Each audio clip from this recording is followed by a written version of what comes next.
Kaixo neska mutilak, hau da Gazteon kasetaren bideobloga. Gaur artearen mundua barrutik ikusiko dugu. Eskulturaz hitz egingo dugu. Harriz, zurez, metales edozein materiala erabiliz eskulturak egin daitezke. Forma ikusgarriekin emozioak eta sentimenduak harrapatu ahal dituzte. Balzenekien eskultura gizakiak duen adierazpen artistiko zaharrenetako bat dela. Lehenengo eskulturak paleolito garaian sortu ziren, hezurrezko eta harrizko elementuak nahastuz. Esaterako, Venus de Willendorf eskultura famatua.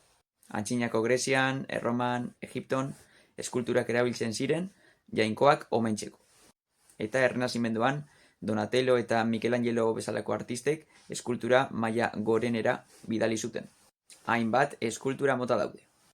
Klasikoak Michelangeloren David, erlijiosoak Cristo de Corcovado, eskultura garaikideak, txillidarenak adibidez, eta oroigarriak, pertsona baten omenez egindakoak.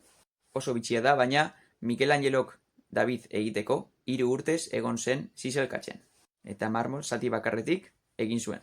Beste bitxikeria da Greziako eskulturak margotuta zeudela, gainera kolore oso ikusgarriekin. Denboraren poderioz, koloreak desagertu egin dira. Eta eskulturak gustatzen bazaizkizu, hemen daude bileku oso berezi. Lehenengo lekua Londres da, bertako museoek mundu osoko artea biltzen dute. Batez ere, Museo Britainiarra.